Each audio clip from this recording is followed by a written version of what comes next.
The battle had become a nightmare of fire and metal. The indomitable soul burned through the craft formation like a blade through flesh, leaving destruction in its wake. But even the mightiest blade can break, and Captain Ji-won knew her ship was dying. Damage report, she demanded. Lieutenant Hanbin pulled up the status displays, his face grim. We have lost 30% of our weapons. Hull integrity is critical in sections 4 through 9. We have fires on multiple decks. Engineering reports that the main reactor is running at dangerous levels. How long can we keep fighting? Minutes, Captain. Maybe less. Ji-won nodded.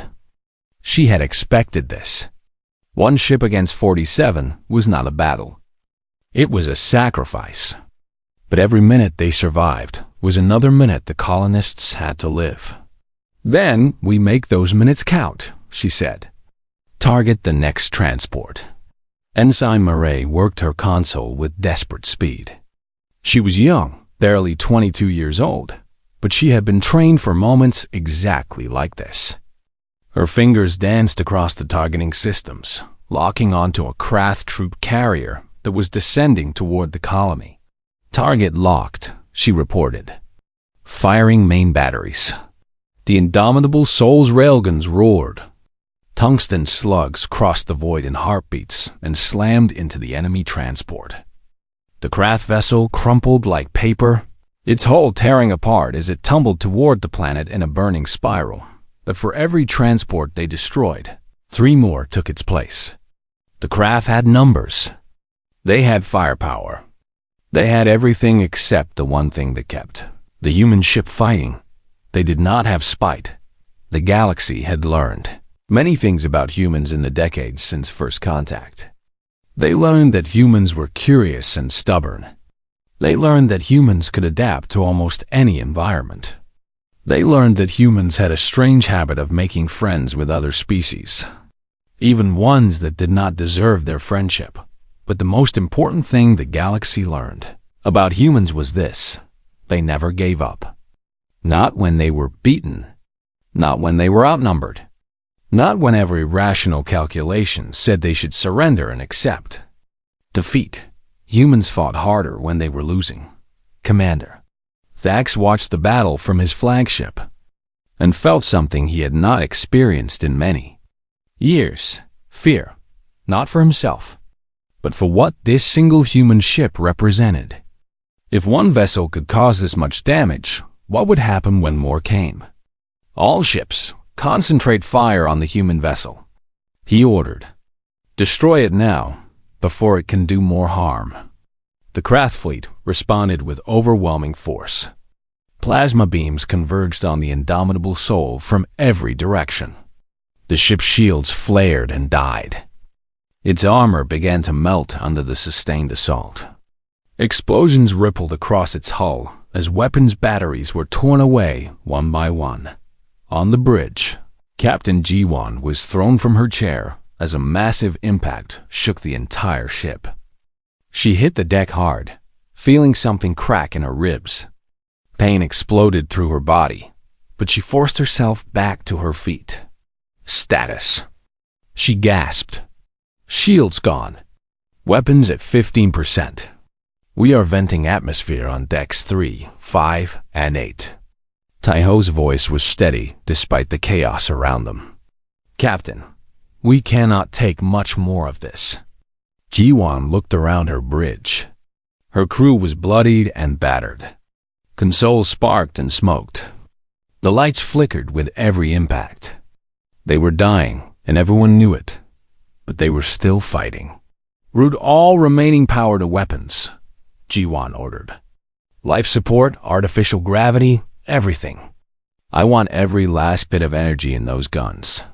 Captain, without life support, Hanbin began. We will not need life support if we are dead. Ji-won cut him off. Do it. The ship groaned as power was rerouted. The gravity weakened, making everyone feel light on their feet. The air grew thin and cold. But the weapon systems flared with renewed power, ready for one final strike. Down on Nexus 7, the colonists watched the battle on every screen they could find. They saw the human ship taking blow after blow. They saw it burning and breaking and dying. And they saw it refusing to stop. Governor Tella felt her heart breaking with each impact the indomitable soul absorbed. These humans had come 200 light years to help strangers they had never met. They were giving their lives for people they would never know. Why? She whispered. Why would they do this? Lieutenant Dan had been asking himself the same question. He had studied humans in the academy. He knew their history, their culture, their strange obsession with fairness and justice. But he had never truly understood them until this moment. Because they heard us, he said softly. Because we called for help and they answered. Because that is who they are. In the shelters, Yuna held children in her arms as they watched the battle unfold. Little Somi clutched her stuffed bear and stared at the screens with wide eyes. She did not understand the tactical displays or the damage reports. But she understood that the burning ship in the sky was fighting for her. They are going to die, one of the older children said, tears streaming down his face. Somi shook her head firmly. No, they are going to win. In space, the indomitable soul made its final charge. The ship was barely recognizable now. Half its hull had been torn away. Fires burned through its corridors. Bodies floated in the vacuum where breaches had opened to space. But its engines still worked, and its remaining weapons still fired. Captain Jiwan had one target left. The Krath flagship. Commander Thax's personal vessel. The head of the snake. All hands, brace for ramming speed, she announced over the ship's intercom. Her voice was calm and clear despite the blood running down her face. It has been an honor serving with you. The crew responded with silence. There were no protests, no objections. They understood what was happening, and they accepted it. This was what they had signed up for. This was the price of being human. The indomitable soul accelerated toward the Krath flagship. Its remaining weapons fired continuously, tearing into enemy ships that tried to block its path. 3 more Krath vessels exploded. 4, 5. The human ship cut through the fleet like a dying beast making one last desperate attack. Commander. Thax saw the human vessel coming and felt true terror. For the first time in his life. Evasive action. Get us out of here. But it was too late. The indomitable soul had closed the distance too quickly. The Krath flagship tried to turn, tried to escape. But the human ship adjusted its course and kept coming at the last moment. Captain Jiwan gave one final order. Fire everything. The spinal-mounted mass driver, the weapon that could punch through capital ships, discharged directly into the Krath flagship. At the same time, every remaining missile, every functioning railgun, every weapon system on the ship fired in one devastating barrage. The Krath flagship did not explode. It disintegrated. Commander Thax and his entire crew were vaporized in an instant, reduced to atoms by the fury of human spite. The indomitable soul's momentum carried it through the debris cloud, its broken hull spinning wildly. The ship was finished. Everyone aboard knew it. But as they tumbled through the wreckage of their enemy's flagship, the crew felt something that had been missing for hours. Pride. The remaining Krath ships watched in stunned silence as their command vessel was destroyed. Their formation broke. Their coordination collapsed. Without their commander, they were just individual ships facing an enemy they no longer understood. And then, impossibly, a voice crackled across every frequency. This is Captain Park Joan of the Terran Dreadnought Indomitable Soul. Her voice was weak, barely audible above the static. To all Krath vessels, your commander is dead. Your attack has failed. Leave this system now, or I swear on every star in this galaxy, we will make you join him. It was a bluff.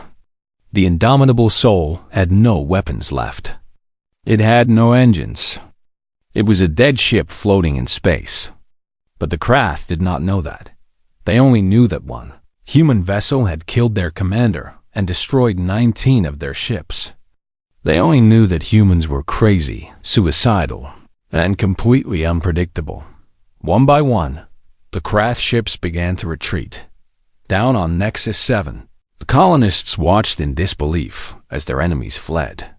The sky that had been filled with death was now empty except for debris and the slowly spinning hulk of the ship that had saved them. Governor, Tilla fell to her knees and wept. The siege was over. The hours moved slowly in the underground shelters.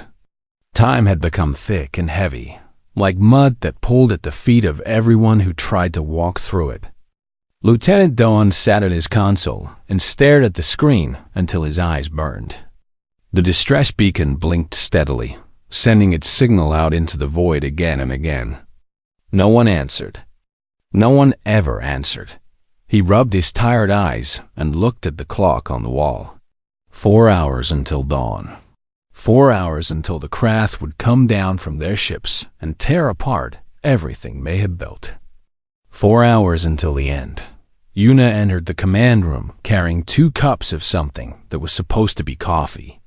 It tasted nothing like coffee, but it was warm and it kept people awake. She handed 1 cup to Doan and sat down in the chair next to him. "You should sleep," she said softly. "I cannot," Doan replied. "What if someone responds? What if help comes while I am sleeping?" Yuna did not argue with him. They both knew the truth. No help was coming. The beacon had been broadcasting for 18 days, and the only responses they received were automated messages telling them that their signal had been logged. Logged and ignored. "How are the children?" Doan asked. "Scared. Hungry. Some of them have stopped crying because they have no tears left." Yuna's voice cracked slightly. "I gave the last of our candy to a little girl named Somi. She asked me when her parents would come back. I did not know what to tell her." Dalhan's hands tightened around his cup. Somi's parents had been on one of the transport ships that tried to break through the blockade. They did not make it. "We have to believe that something will change," Dohan said, though he did not believe his own words. "Do you still believe that?" Yuna looked at him with eyes that had seen too much suffering. "Do you still believe that anyone cares about us?" Dohan opened his mouth to answer, but before he could speak, a soft voice interrupted them. "I believe." They turned to see a small figure standing in the doorway. It was Somi, the little girl Yuna had mentioned. She was maybe 6 years old, with messy hair and a dirty face. In her arms, she clutched a stuffed animal that had lost one of its button eyes. "I believe someone will come," Somi said again. Her voice was small but certain. "My mommy told me that humans never leave anyone behind. She said they would come for us." Yuna quickly went to the child and knelt down beside her. "Somi, what are you doing out of the shelter? You should be with the other children." "I could not sleep," Somi said. "I wanted to see if the helpers came yet." Dohan felt something twist painfully in his chest. He walked over to the little girl and crouched down to her level. "The humans are very far away, little one. It would take them a long time to reach us." "How long?" Somi asked. "Longer than we have," Dohan admitted. Somi thought about this for a moment. Then she held out her stuffed animal toward him. "Mr. Bear says you should not give up. He says miracles happen when you need them most." Dohan took the stuffed animal gently. It was old and worn, loved by small hands for many years. He looked at the missing button eye and the stitched-up tear on its belly. Someone had taken good care of this toy despite everything. "Mr. Bear is very wise," Dohan said, handing it back to her. "I will try to believe like he does." Yuna took Somi's hand. "Come on, little one. Let me take you back to the others. I think I might have one more piece of candy hidden somewhere." As they walked away, Somi looked back over her shoulder at Doan. "Keep watching the sky," she said. "They will come." Dohan returned to his console, feeling something strange in his heart. Hope was a dangerous thing in times like these. It could keep you alive, but it can also break you when it finally died. He had watched hope die in the eyes of too many people over the past 18 days, but something about that little girl made him want to try one more time. He adjusted the frequency of the distress beacon and began recording a new message. His voice was hoarse from exhaustion, but he spoke clearly into the microphone. "This is Lieutenant Dawn of the Valari colony on Nexus 7. We are under siege by Krath forces. 3,000 civilians, including many children, are trapped underground.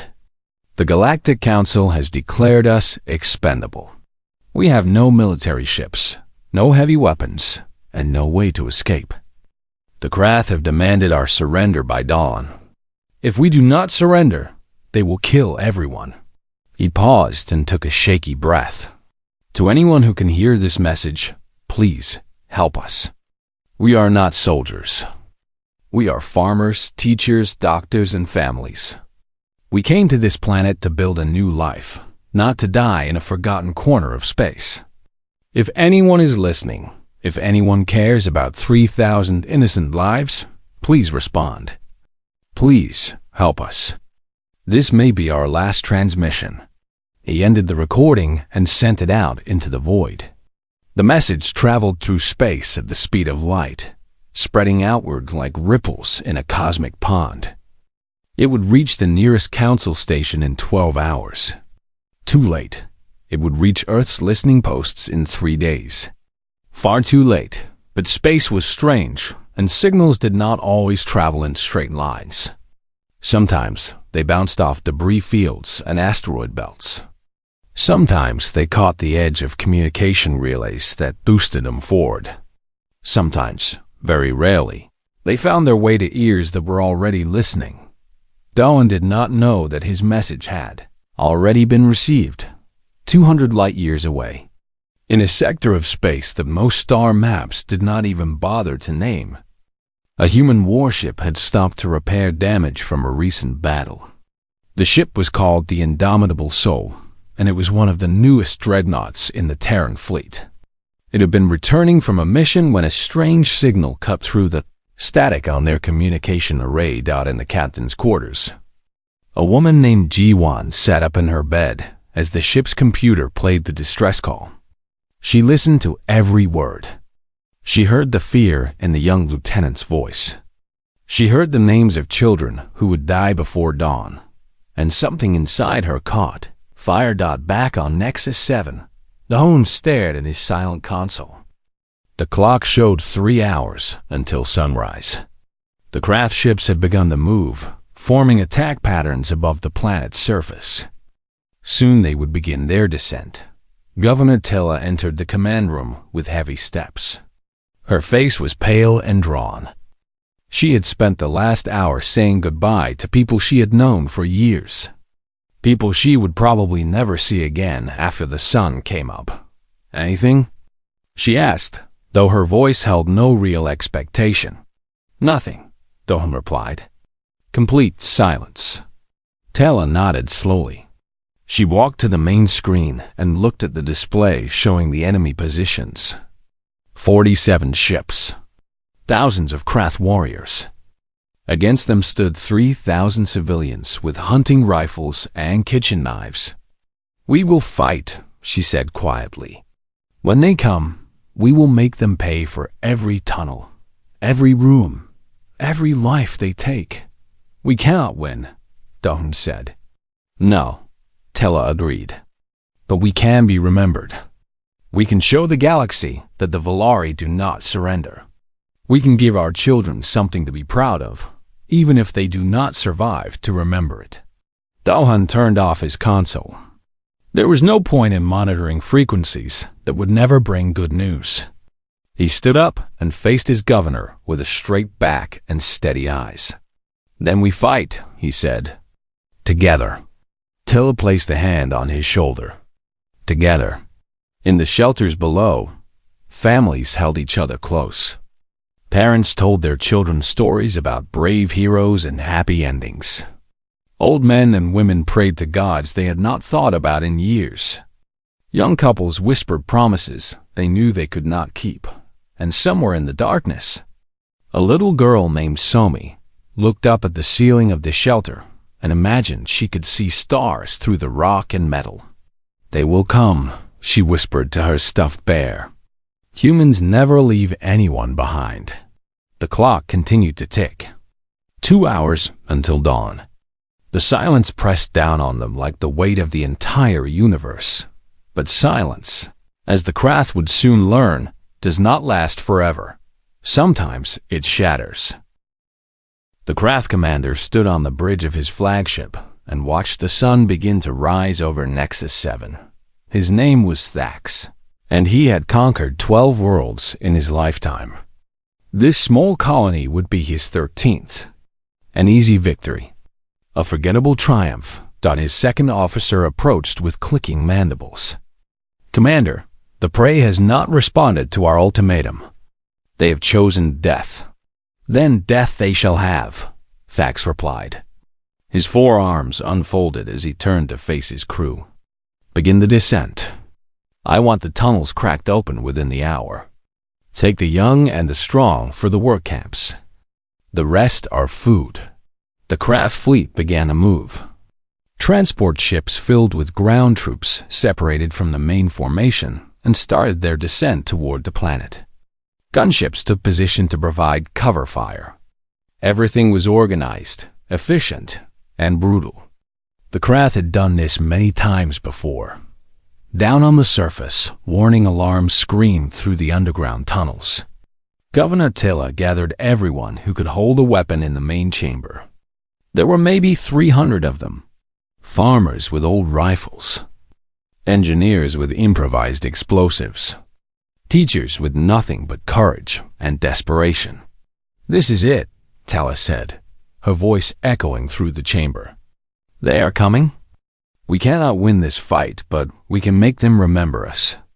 We can show them that the Valari spirit cannot be broken." A ragged cheer rose from the crowd. It was not a loud cheer, but it was fierce. These were not warriors, but they had something the Krath would never understand. They had something worth dying for. Lieutenant Dahan stood near the communications console he had dragged into the main chamber. Even now, even at the very end, he kept the distress beacon running.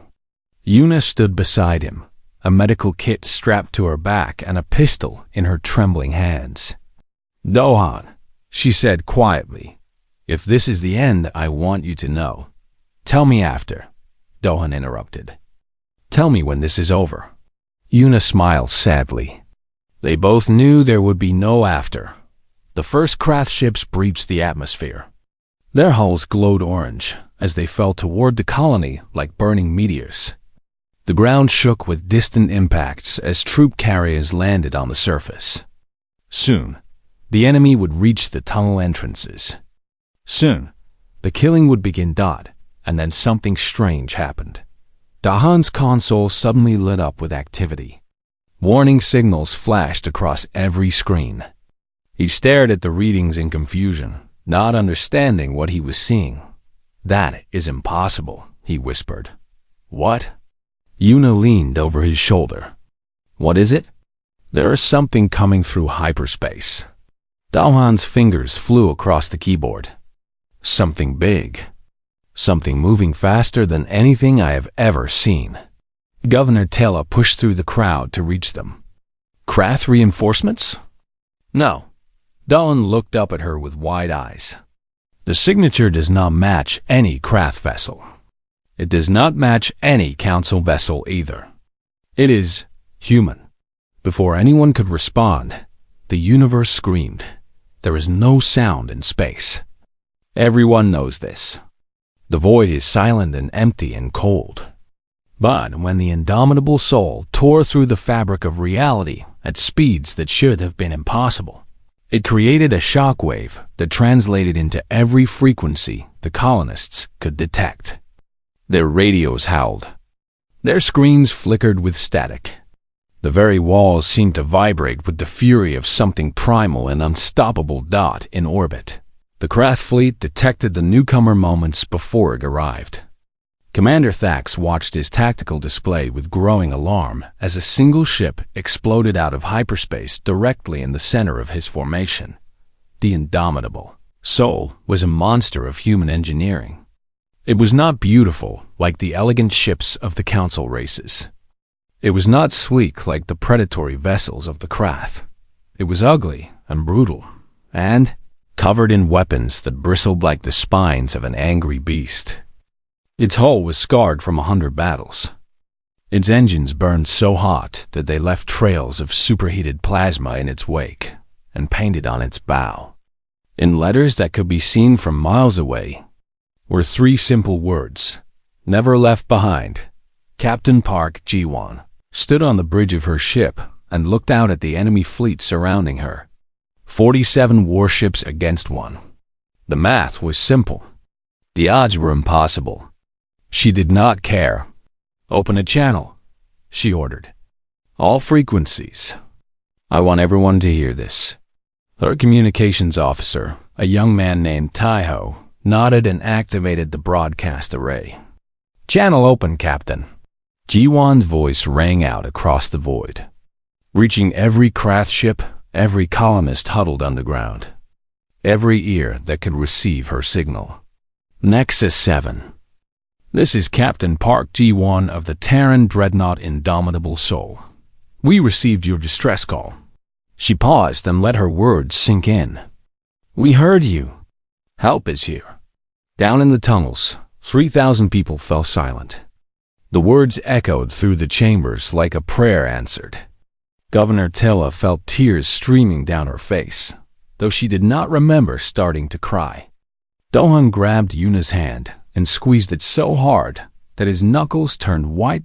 In the back of the crowd, a little girl named Somi lifted her head and smiled.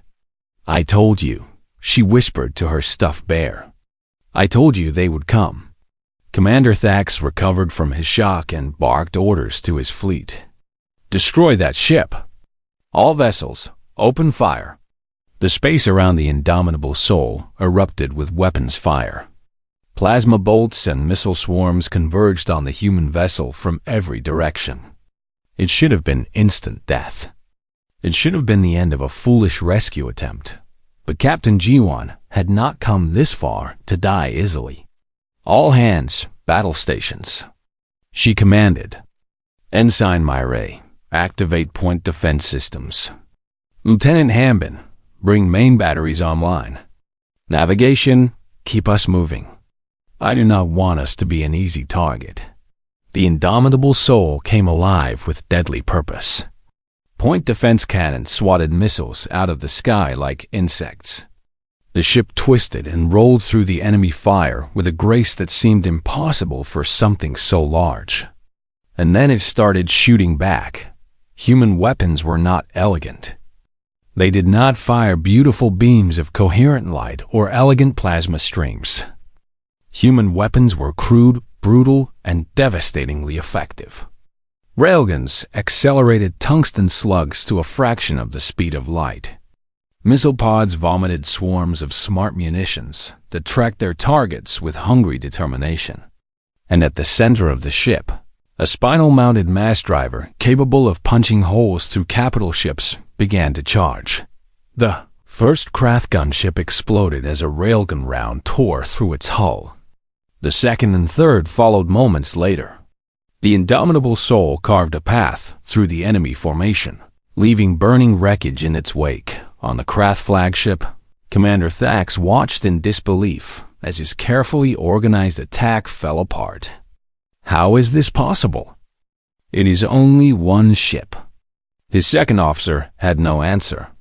The Krath had studied human tactics. They had analyzed human weapons. They had prepared for human interference. But they had not prepared for this. They had not prepared for a ship that fought like a wounded animal, desperate and savage and absolutely refusing to die. Captain Ji-won gripped the arms of her command chair as her ship shuddered under another impact. Warning lights flashed across the bridge. Damage reports flooded in from every section. All breach on Deck 7. Fire in Engineering Section 3. Port shields down to 40%. Ji-won listened to the chaos and made her decision. Target the troop carriers. I do not care about the warships. Stop those transports from reaching the surface. Captain, if we ignore the warships, they will tear us apart, her tactical officer protested. Then we get torn apart. Ji-won's eyes burned with fierce determination. But those colonists will live. Focus fire on the transports, now. The indomitable soul changed direction, diving toward the planet like a hawk swooping down on its prey. Krath warships scrambled to intercept. But the human vessel was too fast, too aggressive, too completely insane. One by one, the troop carriers began to die, and for the first time since the siege began, the people of Nexus 7 dared to hope. The sky burned orange and red as another ship fell from the heavens. Governor Tila stood at the window of her underground bunker and watched the transport break apart like a dying star. That was the 4th ship this week. 4 ships filled with families trying to escape. 4 ships that never made it past the enemy blockade. She closed her eyes and took a deep breath. The air underground smelled like metal and fear. 3,000 people lived in these tunnels now. 3,000 souls who had once called Nexus 7 their home. Now they called it their prison. The Valari colony had been a place of hope just 1 month ago. Tella remembered the green fields that stretched toward the purple mountains. She remembered the children playing in the open air, their laughter mixing with the songs of strange birds. She remembered thinking that this world would be their new beginning. Then the Krath came. They arrived without warning on a morning like any other.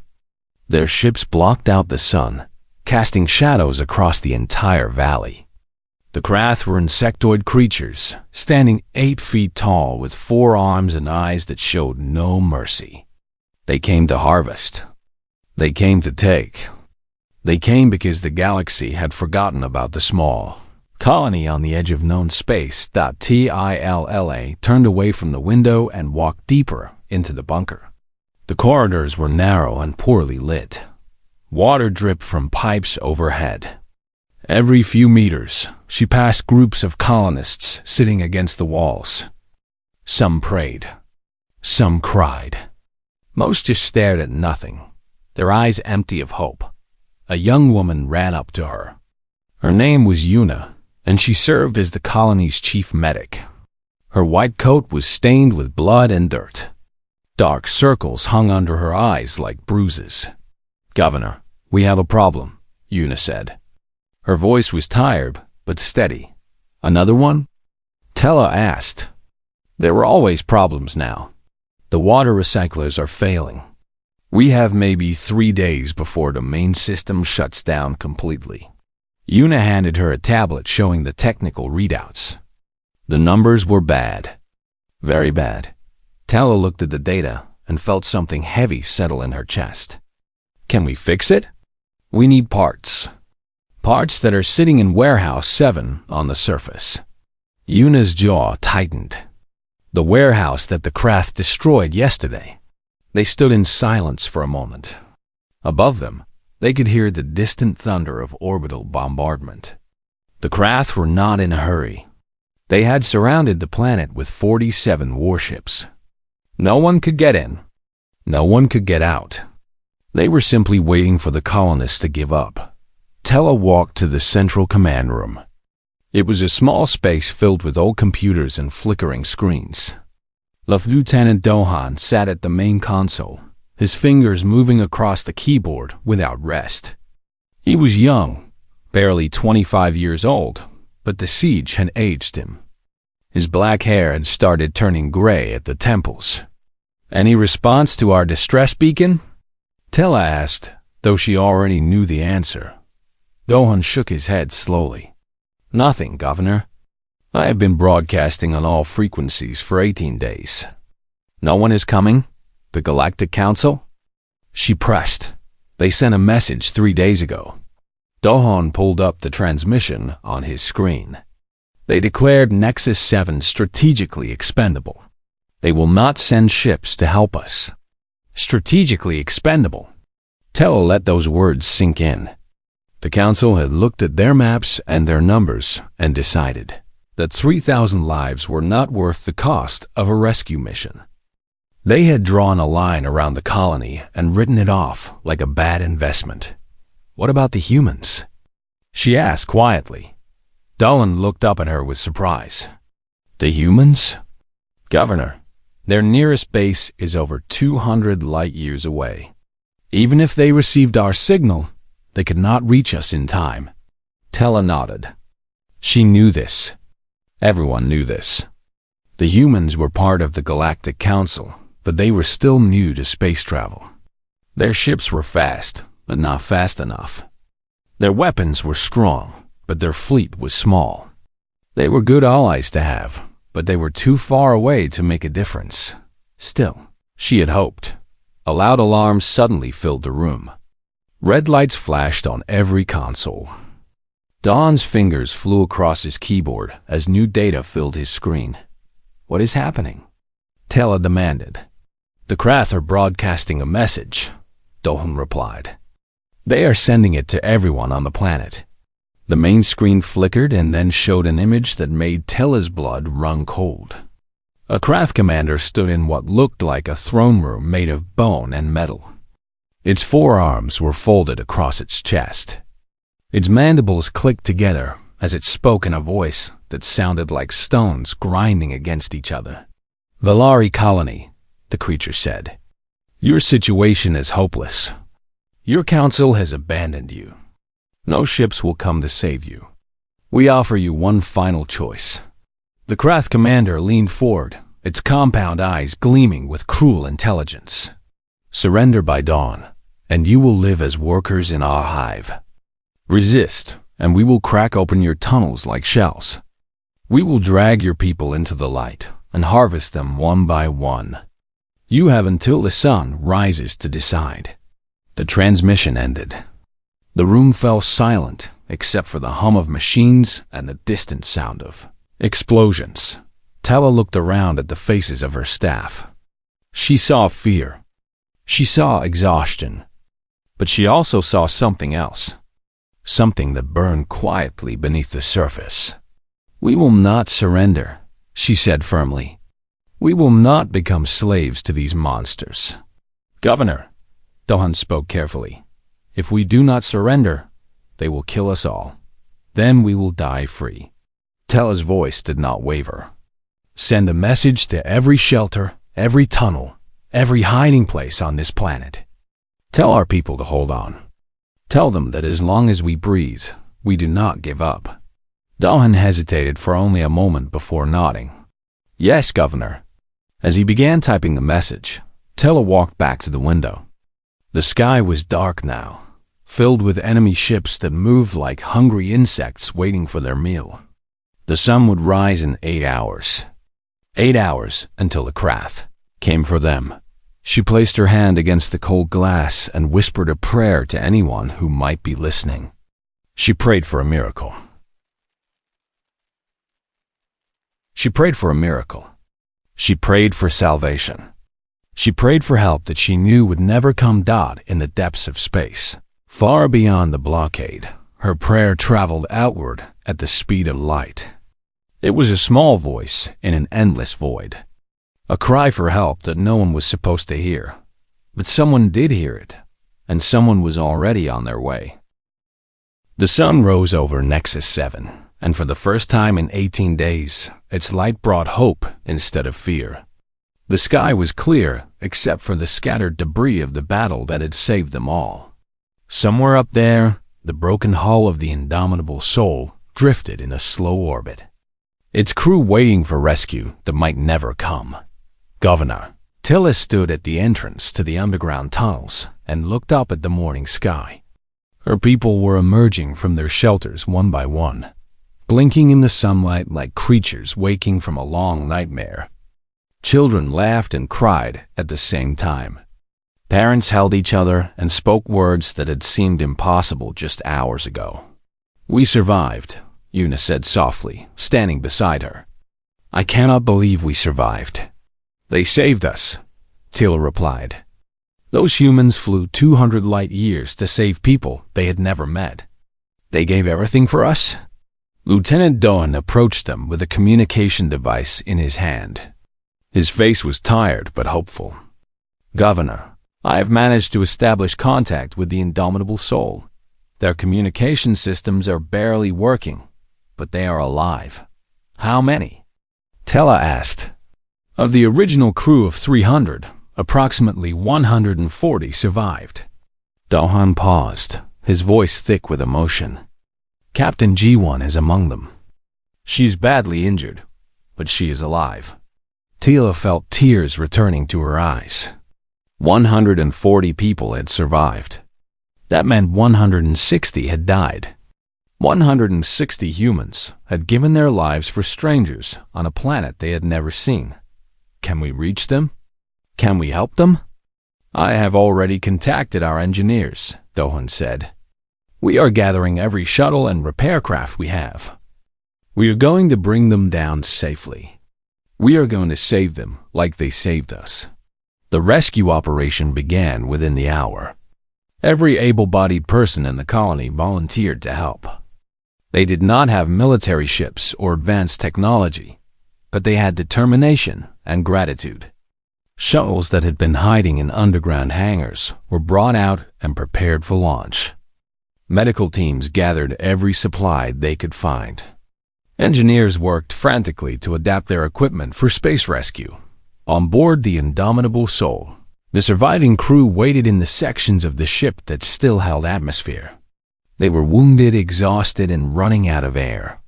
But they were alive, and that was more than any of them had expected. Captain G1 lay on a makeshift bed in what remained of the medical bay. Her ribs were broken. Her left arm was badly burned. A gash on her forehead had been stitched closed with supplies they had managed to scavenge. But her eyes were open, and her mind was clear. Ensign Murray sat beside her, holding her captain's hand. "The colony is sending shuttles. They are coming to get us." "Good," G1 whispered. "That is good. Captain, I have to ask." Murray hesitated. "Why did we do it?" "We were one ship against 47. We had no backup, no support, no chance of winning. Why did we come?" G1 turned her head slowly to look at the young ensign. "Because they called for help. Because somewhere on that planet, a child was praying for someone to save her. Because if we did not come, who would? But we almost died. So many of us did die. Yes." G1's voice was soft but firm. "That is the price of being human. We do not calculate the odds. We do not measure the value of lives against the cost of saving them. When someone needs help, we help. When someone is suffering, we act. That is what separates us from creatures like the Krath." Murray thought about this for a long moment. She thought about her friends who had died in the battle. She thought about the colonists who had been saved. She thought about the message they had sent to the galaxy. "Do you think it mattered?" she asked. "Do you think anyone will remember what we did here?" "They will remember," G1 said with certainty. "They will tell this story to their children, and their children will tell it to their children. And someday, when another colony is in danger, someone will remember that humans came when no one else would.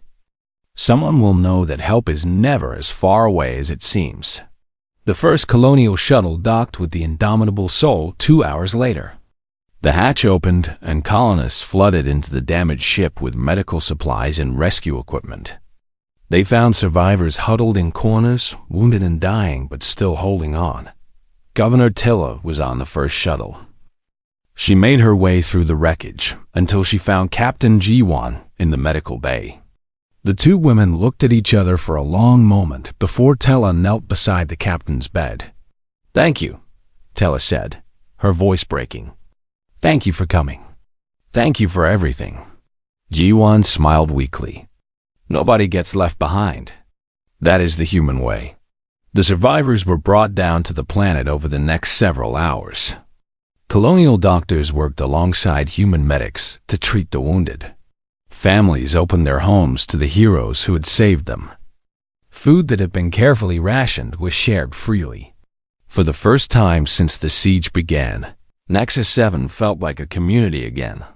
Little Somi found her way to the medical tent where Captain Ji-won was being treated. She stood in the doorway, clutching her stuffed bear, and stared at the injured woman with wide eyes. "Are you the captain?" she asked in a small voice. Ji-won looked at the child and felt something warm spread through her chest. "Yes, little one. I am the captain. I knew you would come." Somi walked forward and placed her stuffed bear on the bed beside Ji-won. "Mr. Bear says thank you. He says you are very brave." Ji-won picked up the worn stuffed animal with her good hand. It was old and ragged, missing an eye and covered in patches. But it had been loved, and that made it precious. "Tell Mr. Bear that I was just doing my job," Ji-won said. "Tell him that any human would have done the same." Somi shook her head seriously. "Mr. Bear says you are wrong. He says other people forgot about us. He says only humans remembered." The words hit Ji-won harder than she expected. The Galactic Council, with all its resources and all its power, had declared this colony expendable. They had calculated the cost and decided that 3,000 lives were not worth saving. But one damaged human ship had crossed 200 light years to prove them wrong. "Then we will have to teach the galaxy a new lesson," Ji-won said softly. "We will have to show them that every life matters. Every call for help deserves an answer." The news of the Battle of Nexus 7 spread across the galaxy like wildfire. The story of one human warship against an entire Krath fleet became legend almost overnight. Species that had dismissed humans as primitive newcomers began to look at them with new respect. Species that had considered them weak saw them in a different light. The Krath Empire, humiliated by their defeat, retreated from the sector entirely. They broadcast warnings to their people about the mad species that fought without reason or calculation. They warned that humans could not be predicted, could not be intimidated, could not be beaten by conventional means. And in the halls of the Galactic Council, representatives whispered to each other about what this meant for the future. Humans were no longer just curious newcomers exploring the stars. They were something else entirely, something that could not be ignored. 3 months after the battle, a memorial was built on Nexus 7. It stood in the center of the colony. A tall pillar of black stone inscribed with the names of every human who had died in the rescue.